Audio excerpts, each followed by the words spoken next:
Bonsoir à tous. Je suis très heureuse de vous accueillir ce soir pour une conférence qui fait suite à celle que j'ai donnée au mois de mai sur les hommes. Donc ce soir, je vais parler des hommes. Je remercie les hommes d'être là, ça fait bien plaisir.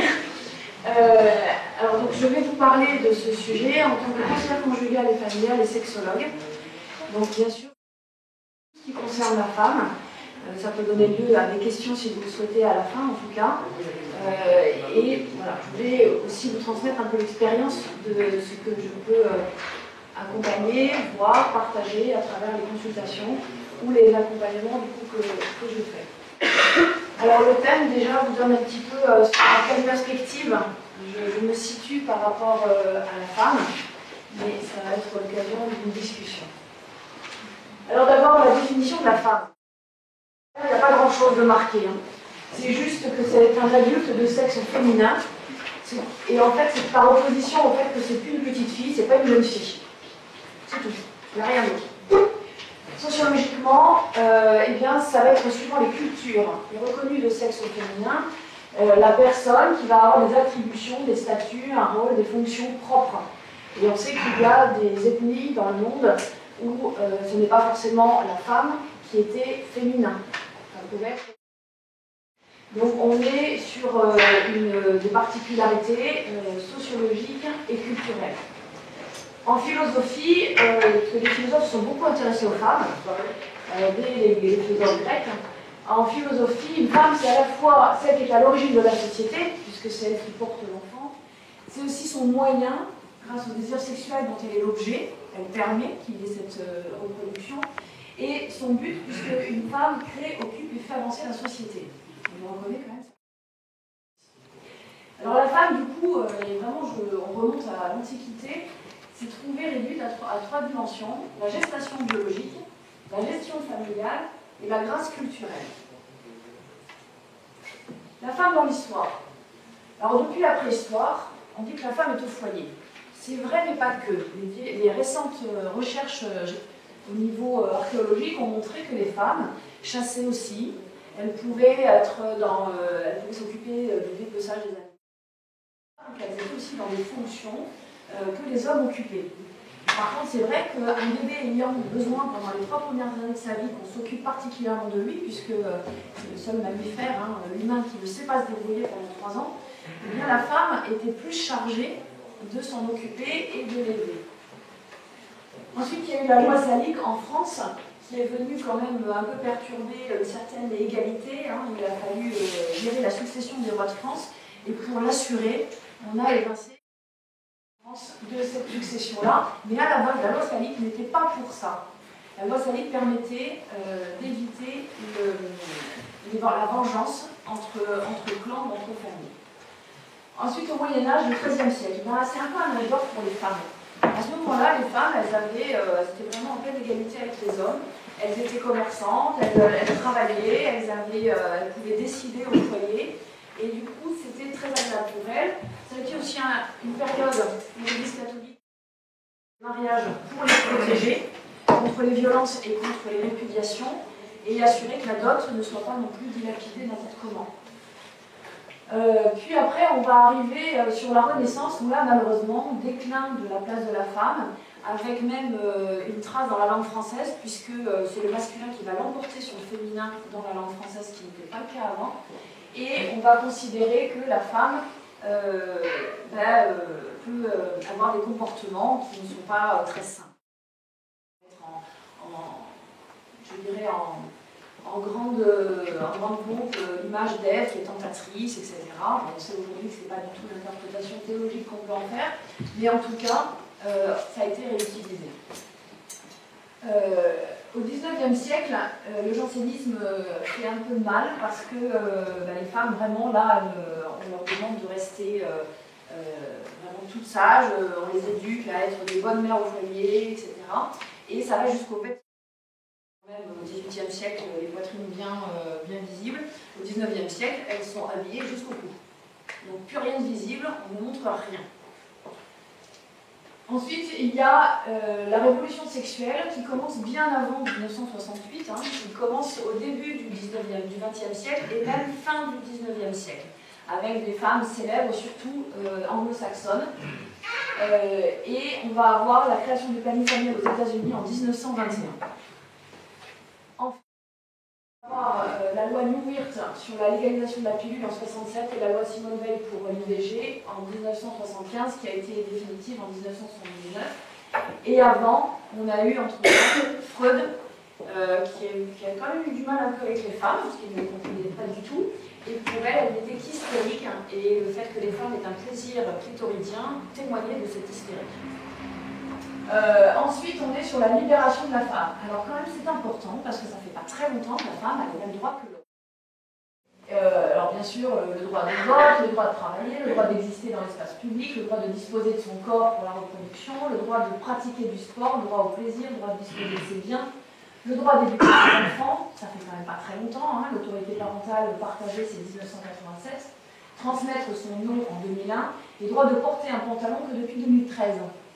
Ça fait pas tellement longtemps qu'on a abrogé la loi. Et puis, la loi sur le viol conjugal, qui n'a été entérinée réellement. Donc ça ne fait pas longtemps, et pourtant le viol conjugal était déjà reconnu à la fin du XIXe siècle. On sait qu'il y a eu beaucoup de viols conjugaux lors des mini-noces. La féminisation des métiers et des fonctions. L'écrivain devient écrivaine, on a aujourd'hui l'écriture inclusive, et puis on a le fait, même Google, depuis 2016, féminise les émoticônes. Là vous en avez de plus en plus sur le téléphone portable. Des évolutions par rapport à l'égalité homme-femme. Et puis, la place des femmes dans la société, on va le voir après, elles en ont toujours une, mais l'Académie française n'a fait une place à une femme qu'en 1980. Et depuis, elles n'ont pas été tellement nombreuses, plus seulement 8. Et puis, il y a l'histoire de ce fameux clitoris qu'on connaît depuis le XVIe siècle, qu'on a mis en valeur chez les femmes parce qu'on était persuadé que ça permettait, la jouissance clitoridienne permettait la reproduction. Puis quand on s'est aperçu que on s'est mis à vouloir le supprimer, il y a des excisions existaient en Europe, hein, et on a même décidé au 19e ou 20e siècle de l'enlever de tous les dictionnaires, voilà, de toute la littérature. Les étudiants en médecine ne l'étudiaient pas, ils ne l'avaient pas dans leur manuel. Et ça n'est que depuis 2 ans que c'est à nouveau dans les manuels scolaires de biologie. Et en 1998 qu'un docteur en neurologie le réhabilite.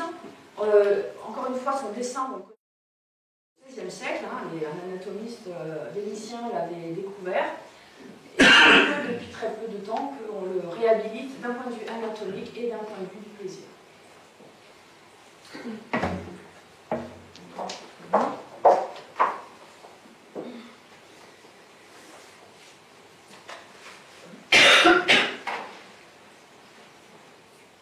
Alors, comment la femme a été vue dans notre histoire?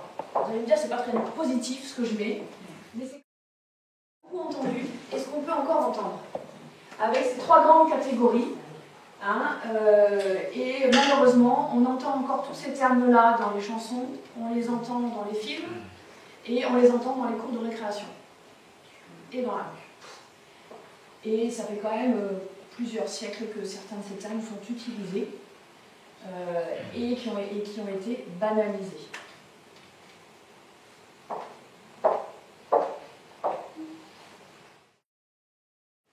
Alors, il y a des femmes célèbres, je vous ai dit, on a toujours l'impression que la femme était soumise, que la femme n'avait pas de place dans la société, mais c'est complètement faux.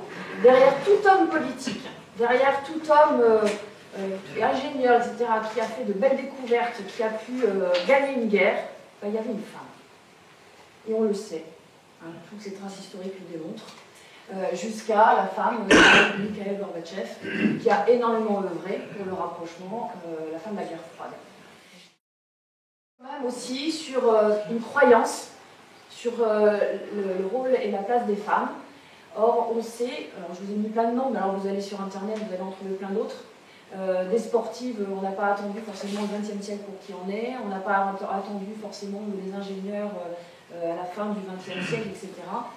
Donc je pense que c'est aussi important de réhabiliter la place de la femme tout au long de l'histoire et de ne pas l'enfermer dans quelqu'un qui a été maltraité en permanence.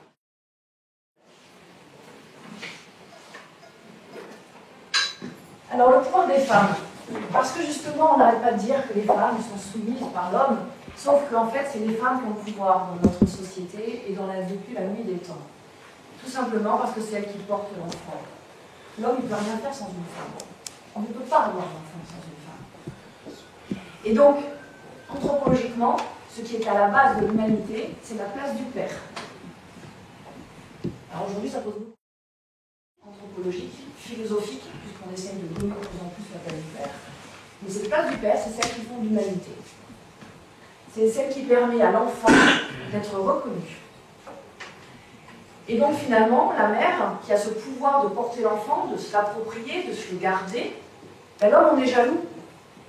Et ce ventre qu'il n'a pas, il faut qu'il puisse le posséder, le surveiller, se l'accaparer, parce qu'on ne sait jamais. Et c'est ça qui a pu entraîner des guerres, on le sait entre les pays, l'histoire de nos rois de France le montre. C'est ça qui a pu entraîner aussi de la violence conjugale. Donc on sait qu'il y a quelque chose de fondamental qui est ancré dans cette origine de l'humanité. Et sincèrement, la femme, c'est s'en servir. Alors après, il y a l'ambivalence de la femme, quand même, qui veut contrôler sa fertilité, mais qui en même temps ce qu'elle veut. Et puis, il y a aujourd'hui un petit peu cette confusion entre parité et égalité. Tout faire pareil, être égaux en tout, ça n'est pas la réalité. Un homme et une femme sont différents. Donc quand on parle de parité, d'égalité, etc., on finit par confondre et à ne plus être dans le respect des différences. Et puis les femmes, elles ont des pouvoirs, mais on pourrait le prendre dans plein d'autres choses. 7% à 7% des agresseurs sexuels qui sont des femmes. On sait qu'il y a des femmes violentes qui battent leur mari. On sait qu'il y a des femmes maltraitantes sur leurs enfants. On sait qu'il y a des chefs d'entreprise femmes qui sont harcelantes. Donc, il y a une forme de violence qui existe aussi chez les femmes et pas que chez les hommes. Elle se manifeste souvent autrement, mais elle existe. Alors, le sort de la femme au XXe siècle, je ne suis pas sûre que folichon, mais voilà, surtout celle du milieu. Hein. Certains d'entre vous ont peut-être un robot Kenwood, ben voilà comment il était vendu il y a quelques temps. En tout cas, ces pubs devaient témoigner d'une libération de la femme progressive, grâce à l'électroménager.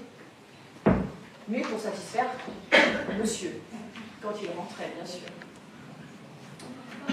Alors, au début du XXIe siècle, voilà ce qu'elle a devenu. Elle peut devenir militaire, elle peut piloter un avion. Ok, elle a pris son autonomie, son indépendance, elle affirme qu'elle a les mêmes capacités qu'un homme. Mais elle continue à être valorisée dans les pubs qui sont très récentes. Hein. Là, c'est une pub Dolce & Gabbana, mais c'est une scène de viol collectif. D'accord ? Là, on est quand même c'est suffisamment suggestif. Donc la femme, je ne sais pas à quelle époque, vraiment entre la 21e, à quel moment elle est vraiment bien traitée. Que ce soit dans un sens ou dans l'autre, c'est quand même pas fameux. Mais en tout cas, quand on voit les clips, hein, vous allez voir les clips de tous les rappeurs, ouais, ils ont de la chance, hein, ils sont entourés de plein de belles femmes. Moi, je n'aimerais pas être à la place de ces femmes, mais il n'empêche que, voilà, c'est ce qui est aujourd'hui montré, valorisé dans nos médias. C'est ce que les jeunes voient, c'est ce qu'ils entendent. Et ça valorise réellement la femme. Est-ce que c'est comme ça que la femme gagne l'égalité avec l'homme? Alors les agressions. Les femmes, après toutes ces images, vous pouvez comprendre que les femmes restent quand même victimes d'agressions. Et ça reste suffisamment sérieux, on en entend beaucoup parler ces derniers temps. Les violences conjugales concernent quand même 225 000 femmes environ par an, dont 123 qui sont tuées. En tout cas, c'était en 2016, mais on sait que les chiffres restent les mêmes. Les conjugaux qui restent aussi présents. et quels que soient les âges, je précise. Ensuite, comme je vous disais, dans les pubs, ils lisent des chansons. Alors, je vous ai mis certains noms de rappeurs. Voilà, ça peut être l'occasion, si vous avez des adolescents ou des jeunes adultes chez vous, d'en parler avec eux, de reprendre ces paroles et de leur demander, voilà, qu'est-ce que tu en penses? Parce que vous pouvez écouter, c'est vraiment extrêmement violent vis-à-vis des femmes.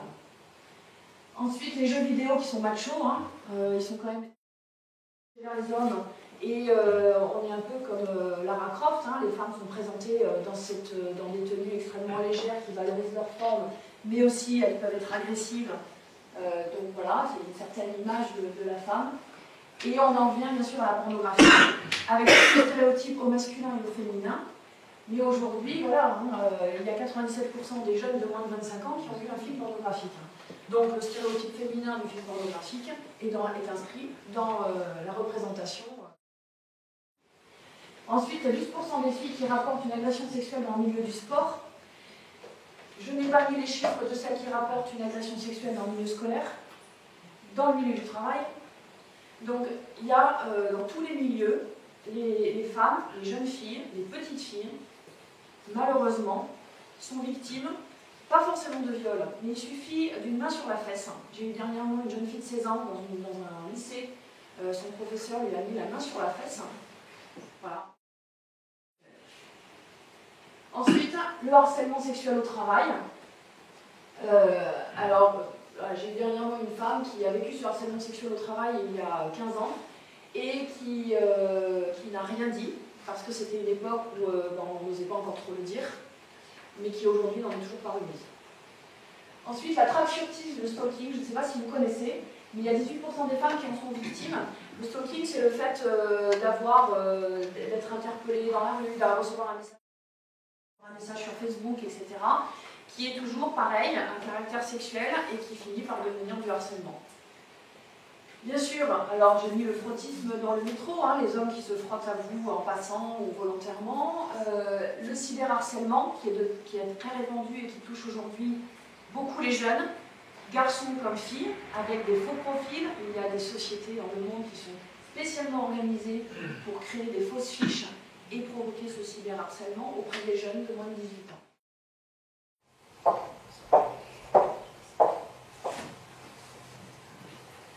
Alors, une deuxième révolution féminine.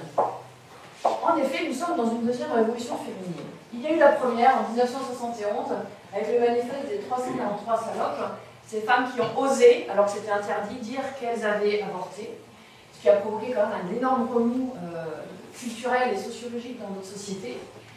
Et en 2017, MeToo et Balance ton porc ont permis aussi donc, à toutes ces femmes de libérer. Ces deux moments de notre histoire sociétale permettent aux femmes d'oser dire ce qu'elles vivent réellement. Et c'est important parce que les conséquences dans leur vie sont réelles. C'est des conséquences sur l'estime de soi, des conséquences sur leur sexualité, des conséquences dans leur relation à l'homme, des conséquences dans la relation à leurs enfants, des conséquences dans leur vie professionnelle. Alors, la difficulté, c'est qu'on en est presque à nouveau à un espèce de combat où les femmes peuvent se mettre un peu contre l'homme. Bon, c'est là que le mot révolution peut prendre un peu toute son ampleur. Voilà, c'est un peu la limite que nous mettons professionnellement dans le monde de thérapeute et de sexologue, en disant c'est important que la parole se libère, attention à la manière dont elle se libère, parce qu'en face il y a des hommes et qu'ils ne méritent pas tous qu'on les maltraite non plus, à travers ce que l'on peut en dire.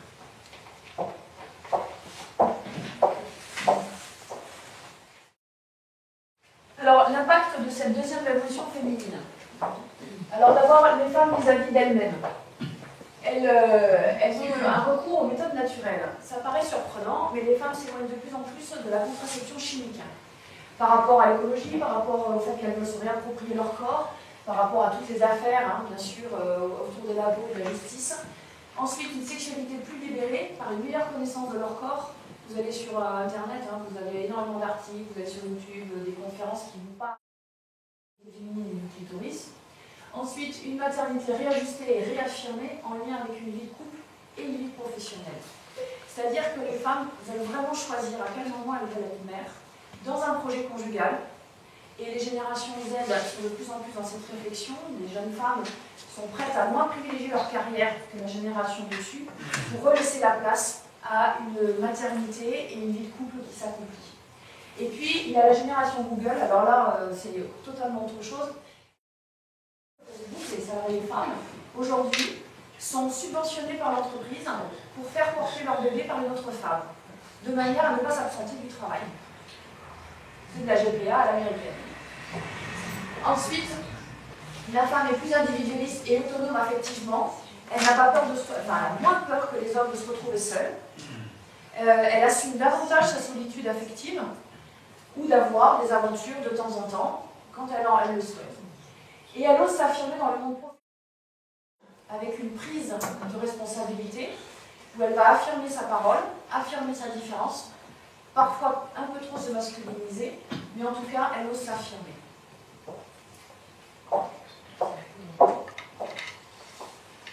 Alors, le deuxième impact, c'est vis-à-vis des hommes, bien sûr.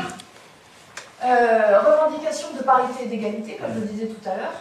Une agressivité, une violence verbale.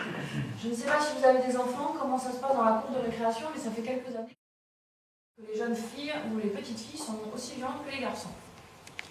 Et que ça prend même des proportions avec des insultes, avec un dénigrement physique vis-à-vis des garçons, avec une atteinte dans leur sexualité.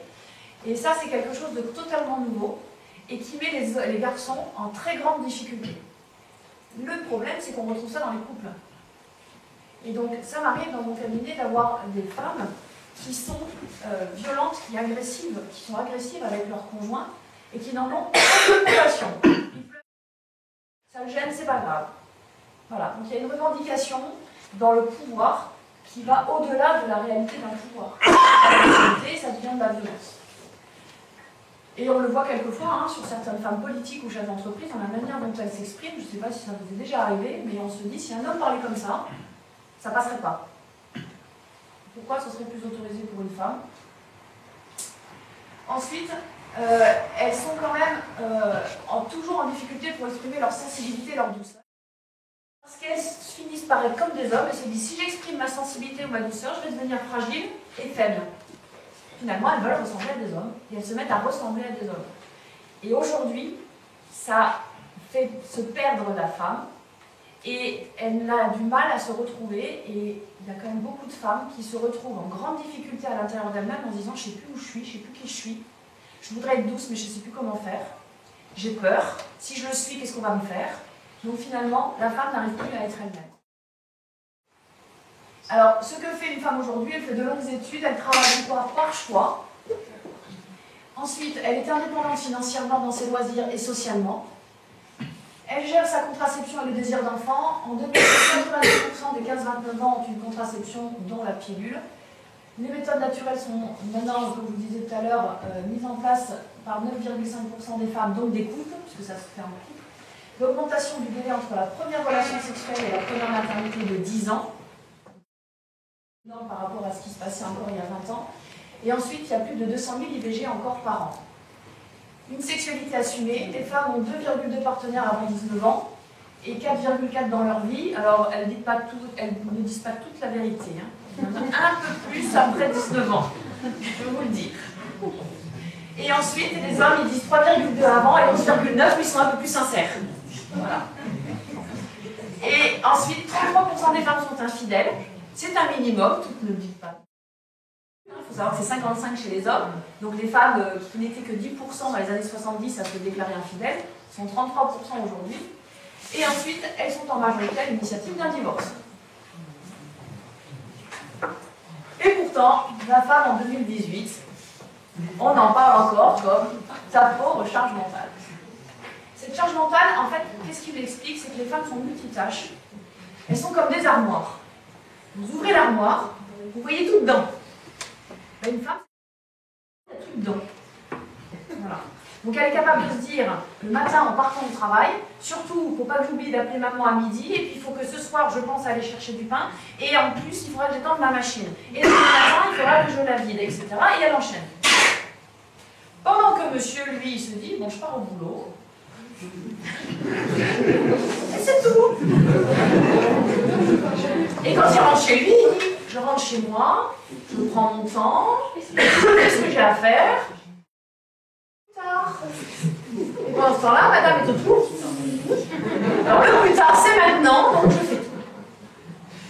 Je ne vais pas faire quelque chose sur le couple, mais c'est pour vous dire que la charge mentale, elle existe réellement. Par contre, elle est plus ou moins forte suivant la personnalité de la femme. Il y a quand même des femmes qui savent très bien s'asseoir, qui savent très bien s'arrêter, et puis il y a des femmes qui ne savent pas du tout le faire.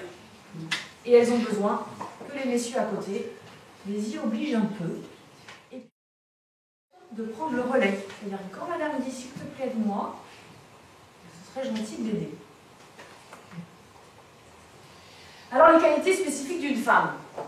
Je vais peut-être être dans les stéréotypes, et en même temps j'y tiens, parce que voilà, dans cette conférence, je voudrais valoriser la femme qui a des qualités particulières, comme j'avais fait dans la conférence précédente pour les hommes qui en ont de leur côté.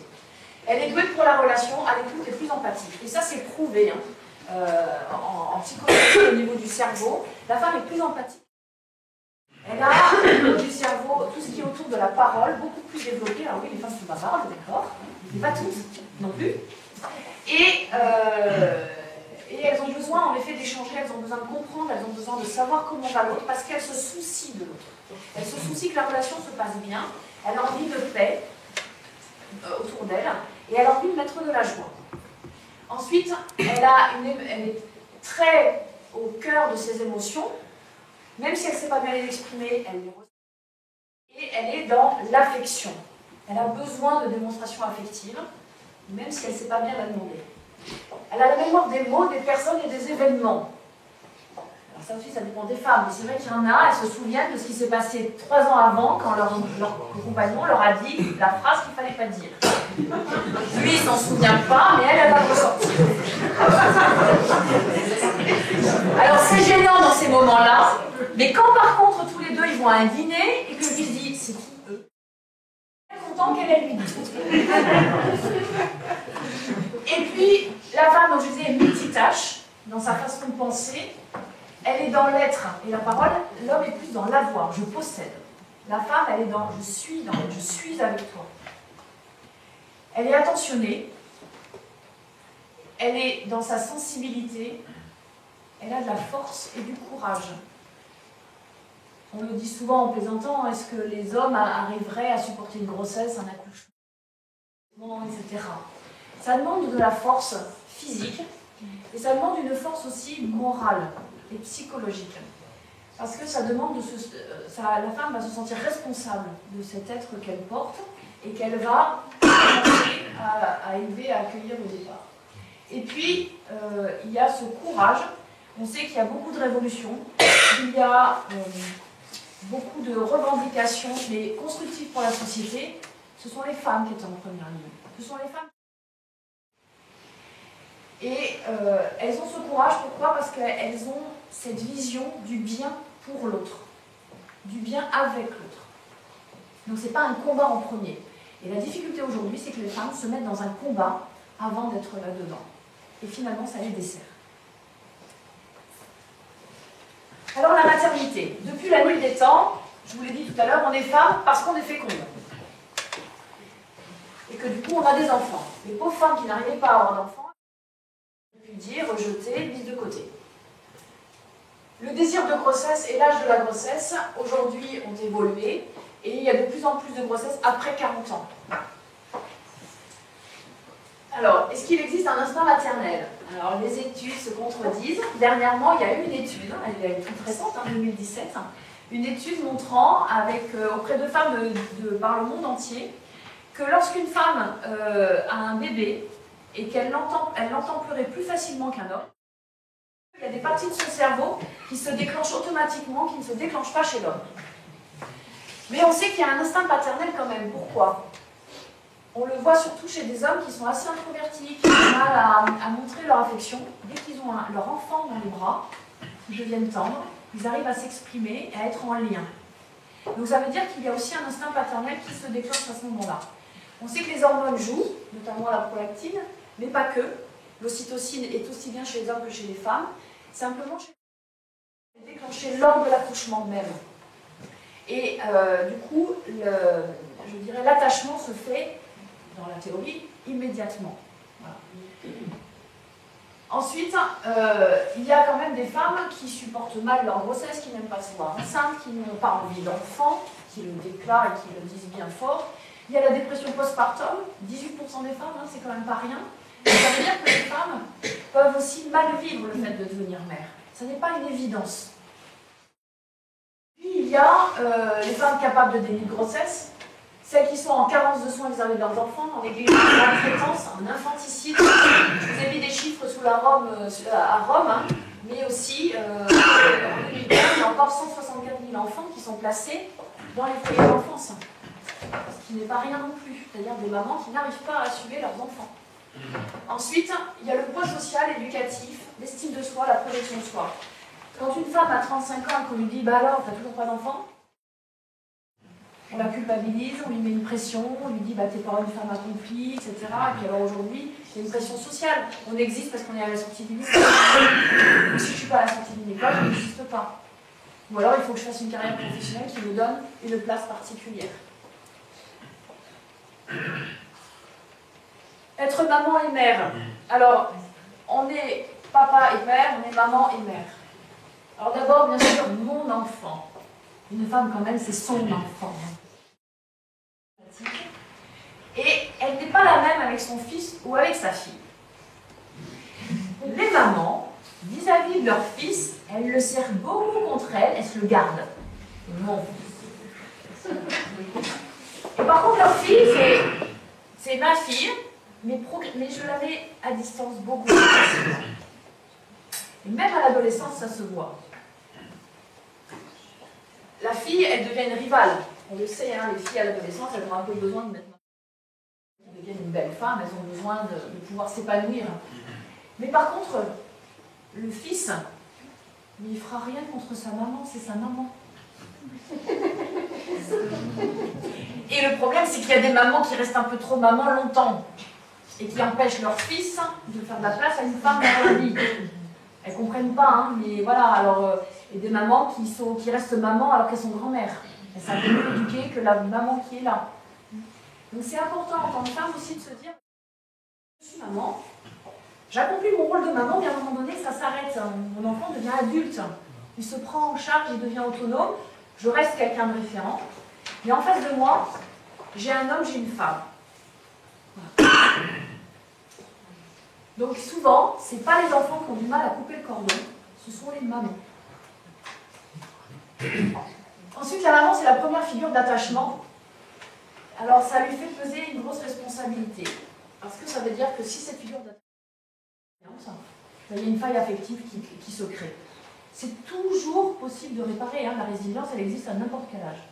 Simplement, c'est clair que les mamans se culpabilisent très facilement et qu'on peut très facilement les culpabiliser parce qu'on sait que c'est la première source d'attachement. Et qu'il y a des femmes qui n'osent pas laisser leur enfant à 3 mois, à la voisine, à la babysitter, à la belle-mère, parce que c'est mon enfant, on ne sait jamais qu'est-ce qui va arriver. Il y a une maman là dernièrement qui ne voulait pas partir en week-end, elle a des enfants de 4 ans et 6 ans. Maintenant, je ne peux pas les laisser. Si. Mais pour elles, c'était se culpabiliser, je ne serai pas là pour eux. Ils ont un papa, il a aussi... Ensuite, la mère. Il n'y a pas que les pères qui ont l'autorité. Ils ont une autorité qui va permettre de cadrer, qui va permettre de donner des repères, mais la mère aussi, elle a cette autorité-là. Simplement, l'autorité de la mère, elle s'efface à l'adolescence. C'est pas simple. L'autorité de la mère, elle est beaucoup dans les premières années. Pour vraiment éduquer l'enfant, l'aider à avoir toute la base qui va lui permettre de société, puisqu'elle est voilà, garante un petit peu de ce lien, de cette relation. Elle apprend à l'enfant à être en relation avec les autres. Mais à l'adolescence, j'ai une maman qui me disait la semaine dernière, mon cabinet, elle trouvait ça très frustrant. Elle me dit, j'ai l'impression d'être là que pour faire la bouffe et puis le porter au foot. Et bien à l'adolescence, c'est à peu près ça. C'est pas très agréable, mais la maman devient utilitaire. Et je peux vous dire que finalement, c'est aussi parce qu'elle est en ça un repère de confort, un repère d'écoute, un repère stable, quelqu'un vers qui on peut aller tout le temps. Et les femmes, autrefois, le comprenaient très bien, et les grand-mères aussi. Vous vous souvenez des longs gâteaux de grand-mère. Une femme aime bien faire la cuisine pour sa famille. Les hommes le font très bien aussi. Hein. Mais pour une femme, c'est une façon de prendre soin. Et l'enfant, quel que soit son âge, ben, il a conscience de ça, et donc il va facilement vers sa maman par rapport à ce soin. Et alors, je mettais la phrase, nous ne sommes pas meilleurs en nous sacrifiant, et j'y tiens par rapport à cette culpabilité des femmes aujourd'hui, qui, comme leur mère ou leur grand-mère, ont cet inconscient collectif que quand on est mère, il faut se donner à 100%. Mais à force de se donner à 100%, on s'oublie. Et un enfant, il est heureux quand il voit une femme heureuse en face de lui. Et si la femme est heureuse, la mère est épanouie, tout va bien. Et maman, hein, c'est important. Alors la féminité, ben, c'est toujours un mystère. La femme, c'est un mystère pour elle, sa féminité. Donc imaginez bien que pour les hommes, ça l'est encore plus. C'est pour ça qu'ils ne comprennent rien aux femmes. Mais comme nous, les femmes, nous ne savons même pas comment leur expliquer qui nous sommes, c'est pas toujours simple. Alors, je vous ai mis une phrase de Freud hein, par rapport à ça. Alors, la femme, elle se caractérise quand même par son cycle, par ses hormones. La petite fille, dès qu'elle est dans le ventre de sa maman, dans l'embryogenèse, la fille a déjà tout son stock d'ovocytes. Donc elle naît, elle en a 40 000 et quelques, enfin ça dépend des femmes, mais elle a tout son stock. Donc jusqu'à la ménopause, elle sait que voilà, il y aura tout. Et du coup, quand il y a la puberté, c'est pas les règles qui sont. Les règles viennent juste signifier qu'il y a déjà eu une ovulation avant. Et souvent, les filles ne savent pas. En fait, les femmes, les gynécologues en témoignent, ne savent toujours pas comment elles fonctionnent. Et comme elles prennent la pilule dès l'âge de 17 ans, ben, elles ne peuvent pas savoir comment elles fonctionnent. Donc moi, j'encourage quand même à ce qu'on apprenne dès la puberté aux filles à repérer leur cycle, à leur apprendre ce qui se passe hormonalement. Là, il y a la période où c'est calme, etc., la période de latence. Après, il y a une période de fertilité où il y a de l'annulaire. C'est quoi l'annulaire? Comment elle est? Et ensuite, il y a une période post-ovulatoire, et là, il ne peut plus y avoir, etc.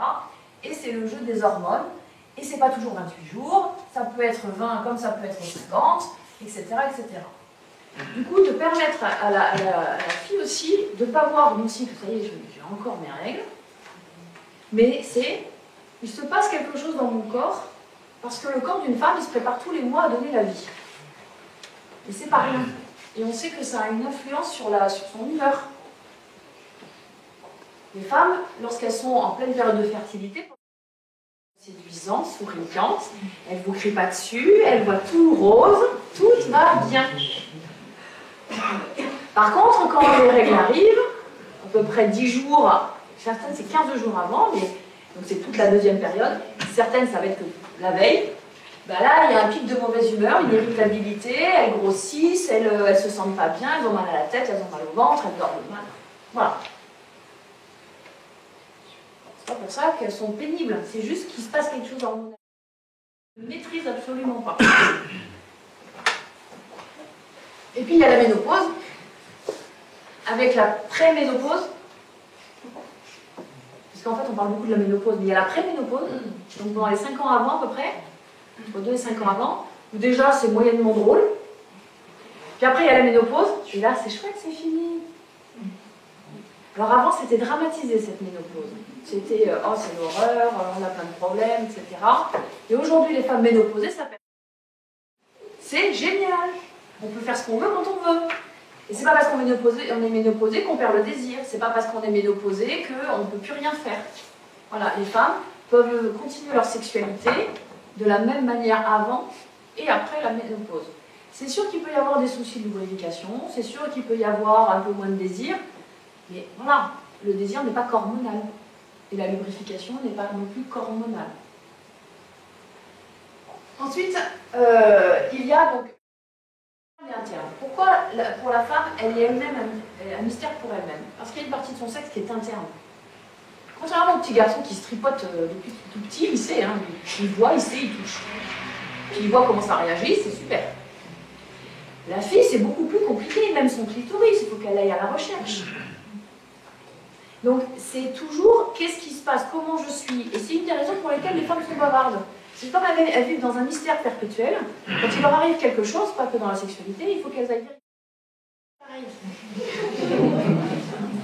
Donc elles en parle. Les hommes, ils n'ont pas besoin d'en parler, ils savent. Par exemple, ils vont en plaisanter par pudeur. Mais les filles, il faut qu'elles aillent vérifier. Est-ce que je suis comme les autres? Et ce clitoris, donc qu'on réhabilite maintenant, c'est un mini pénis. J'en parlerai à la prochaine conférence au mois de janvier, mais c'est vraiment un pénis.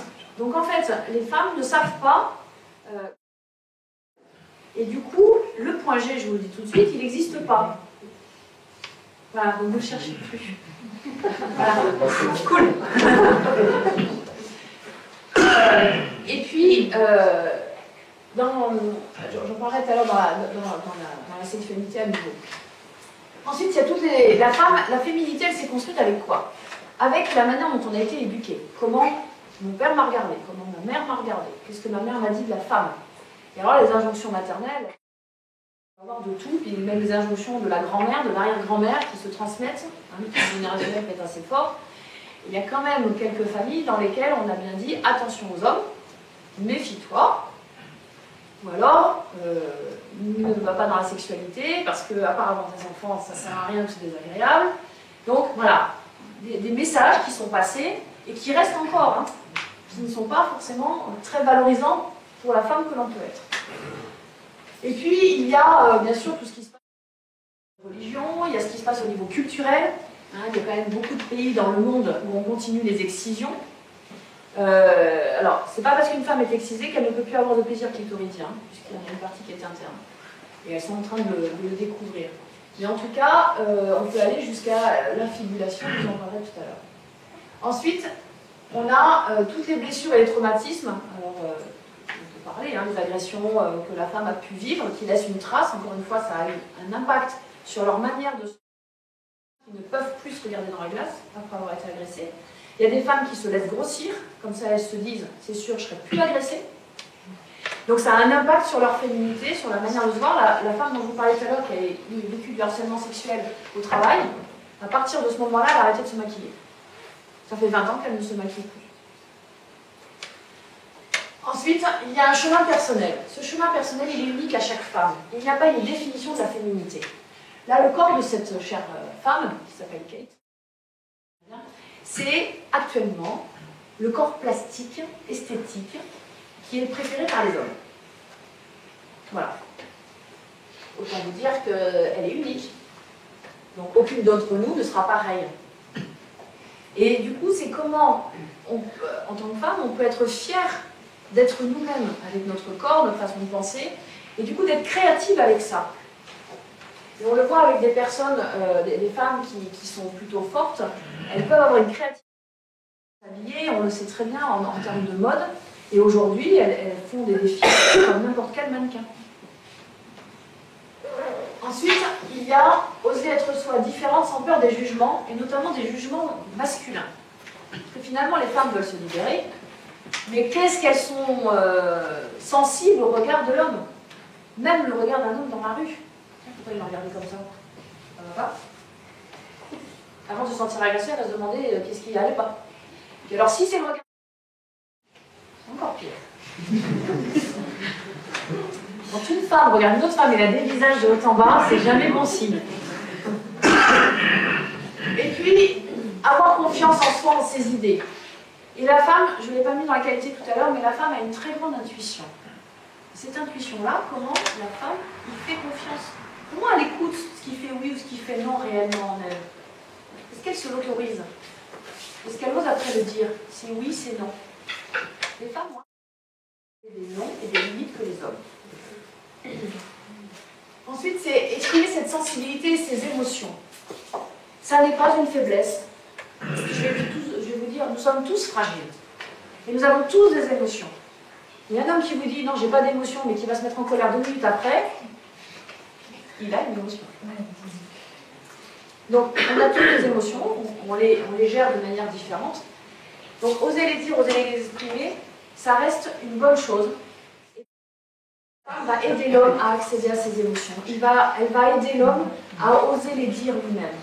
Donc, la femme, en osant dire ce qu'elle ressent, sa sensibilité, elle humanise l'homme, elle humanise la relation. Donc, je ne peux qu'encourager à continuer à le faire. Par contre, si ça peut être sans crier, hurler et pleurer en permanence, oui. Voilà. Et puis, bien sûr, s'éloigner, comme je le disais, d'une culpabilité qui ne sert à rien du tout, à part encombrer. Et par contre, de développer une certaine forme d'égoïsme. Je disais tout à l'heure, l'homme, il rentre du travail, il sait s'asseoir. Il faut peut-être essayer de le faire en tant que femme. C'est pas facile, hein, mais ça peut valoir le coup de temps en temps de le faire. Et de partir en week-end seul, et puis de se faire une soirée entre copines parce qu'on en a envie, etc., etc. Et donc, prendre soin de soi sans attendre l'autre. Hein, beaucoup de femmes sont, bah non, je ne veux pas sortir parce que je ne veux pas. Ce serait sympa s'il y pensait. Ce serait sympa s'il me disait que j'ai envie, je fais. Donc exprimer et montrer sa douceur sans condition. Et cette douceur, mais d'abord vis-à-vis de soi-même. Pourquoi en tant que femme on se fustige autant? On n'a même pas besoin d'un homme pour le faire. Hein. On le fait toute seule. Donc ce serait peut-être bien qu'on prenne soin de nous d'abord. Et qu'on soit douce, bienveillante avec nous. Dans la manière dont on se parle, la manière dont on prend soin de nous. On va se faire un cadeau. Et on fera un cadeau à ceux qui sont autour de nous. Parce qu'on va être beaucoup plus épanouis. Alors la sexualité, difficile, comme je le disais, de se l'approprier à cause du sexe qui est interne et externe. Le clitoris, je vous disais, c'est un mini-pénis.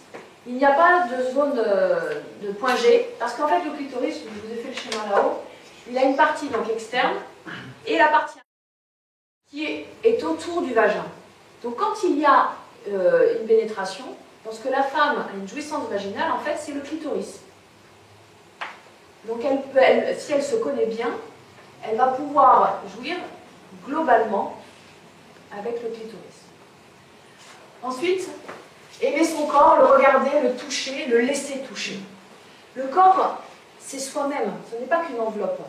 Et quand à l'intérieur de soi, d'elle-même, une femme ne se sent pas bien, quand émotionnellement, quand dans la relation elle ne se sent pas à l'aise, son corps va réagir. Il va se fermer, il va se tendre, se crisper, et du coup, il peut même y avoir une difficulté à la pénétration du vaginisme. Il peut y avoir des douleurs, il peut y avoir un refus, un éloignement.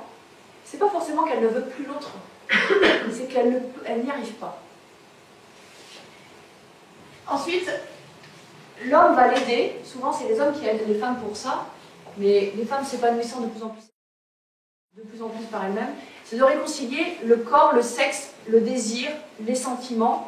Voilà, et de se dire, j'ai le droit d'avoir du plaisir, j'ai le droit d'aimer la sexualité, j'ai le droit de vouloir y aller. C'est très récent que les femmes puissent affirmer ça. Et donc osent prendre des initiatives dans leur couple, osent avoir une vie sexuelle où elles peuvent s'épanouir. Alors au départ, ça surprenait les hommes et quelquefois ça leur faisait peur qu'une femme puisse comme ça s'affirmer. Aujourd'hui, ils se mettent à apprécier parce qu'ils disent c'est beaucoup plus amusant au moment de partage. C'est pas l'étoile de mer que j'ai devant moi. Ça réagit. Et d'ailleurs, quand il y a une étoile de mer, les hommes arrivent et disent j'en peux plus, faites quelque chose, c'est insupportable, j'ai plus envie, ça m'intéresse pas. Donc, c'est bon qu'une femme vive sa sexualité telle qu'elle en a envie et qu'elle ose en parler, qu'elle ose poser les actes, les gestes, et qu'elle guide l'homme. Parce que le corps d'une femme, c'est complexe. Le corps est plutôt érogène par rapport au corps d'un homme. Donc si la femme ne dit pas à l'homme, plutôt par là, lui, hein, il sait où est le chemin. C'est direct. Il n'a pas besoin de poser plus de questions. Donc, les préliminaires sont devenus importants grâce aux femmes. C'est elles qui parlent de slow sex, c'est elles qui parlent de caresses, c'est elles qui remettent les massages en valeur et qui apprennent à l'homme sa sensualité. La sexualité féminine, elle est riche pour l'homme. À accepter sa pulsion et à y aller, à être dans son désir. Et la femme, elle aide l'homme à être dans sa sensualité et lui-même son côté affectif dans la relation sexuelle. Donc ça vaut le coup que la femme soit dans sa féminité dans ces moments-là. Et puis, il y a du pouvoir. Dans la sexualité, c'est toujours la femme qui a le pouvoir. Si elle dit non, l'homme, il se tourne. Hein. il ne peut rien faire, sinon il la viole. Par contre, quand une femme veut et qu'un homme ne veut pas, on ne sait pas pourquoi, mais elle arrive à lui faire dire oui au bout d'un moment. Elle est assez douée. Donc, elle a du pouvoir dans ce moment-là, et en tant que sexologue, on le voit énormément. Alors c'est riche, hein, parce que c'est grâce à elle souvent que la relation évolue, qu'elle se construit, puisqu'elles y tiennent. Cette exigence est bonne pour le couple, mais parfois, elle peut venir abîmer la relation de couple.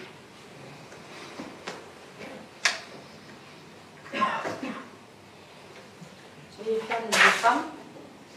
Vous êtes, nous sommes, je peux mettre dedans, formidables. Merci de votre attention.